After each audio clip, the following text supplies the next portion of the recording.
File ഉണ്ടാക്കാൻ പോണത്. കുറേ ഫയലൊക്കെ ഉണ്ടാക്കിയിട്ട് നമുക്കത് പേപ്പേഴ്സോ അതൊക്കെ ഉണ്ടാക്കി നോക്കാം. നമ്മൾ വീട്ടിൽ തന്നെ ഉണ്ടാക്കി നോക്കാം. എൻ്റെ സ്കൂൾ ബുക്കിൽ വർക്ക് എഡ്യൂക്കേഷൻ ബുക്കിലുള്ളതാണ്. അതിന് ഡബിൾ പഞ്ച് വേണം, ചാർട്ട് കാർഡ് വേണം, പിന്നെ ഫയൽ ലേസ് അല്ലെങ്കിൽ സാധാ കയറായാലും മതി, പിന്നെ ഹൈലൈറ്റ് പഞ്ച് വേണം, പെൻസിൽ വേണം, പേപ്പർ കട്ടർ വേണം, സ്കെയിൽ വേണം. ഇതിൽ എനിക്ക് പേപ്പർ കട്ടർ യൂസ് ചെയ്യാൻ വന്നില്ല, പിന്നെ ഹൈലൈറ്റ് പഞ്ച് യൂസ് ചെയ്യാൻ വന്നില്ല.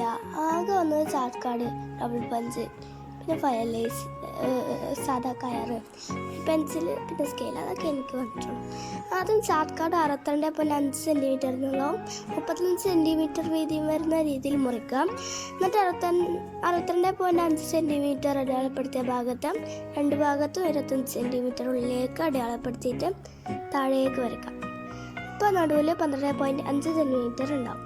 അപ്പോൾ ആ 12.5 സെൻറ്റിമീറ്ററിന് 2.5 സെൻറ്റിമീറ്റർ വീതമുള്ള 5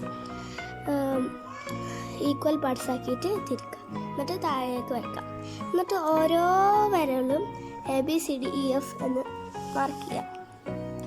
എന്നിട്ട് ഞാൻ ചെയ്യണ മാതിരി ആദ്യം AF എന്നീ വരകൾ ഉൾഭാഗത്തേക്കും BE എന്നീ വരകൾ പുറമേക്കും വരയ്ക്കുക.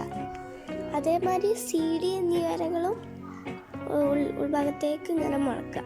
അത്രയുള്ളൂ. പിന്നെ നമ്മൾ എല്ലാതും കൂടി കൂട്ടിച്ചേർത്ത ശേഷം ഹൈലൈറ്റ് പഞ്ച് കൊണ്ട് അല്ലെങ്കിൽ ഡബിൾ പഞ്ച് കൊണ്ട് വെച്ചിട്ട് നമ്മളൊരു ഓട്ടിടുക. എന്നിട്ട് അതിൻ്റെ കൂടെ നിങ്ങളൊക്കെ ഏതാണുള്ളത്, അത് ഫയൽ ലേസാണോ അതോ കയറാണോ ഇടുക. അത് കിട്ടുന്ന രീതിയിൽ നമുക്ക് കട്ടണം. കുറച്ച് സ്റ്റിക്കേഴ്സൊക്കെ ഒട്ടിക്കുക. അപ്പോൾ അത്രേ ഉള്ളൂ. ബൈ.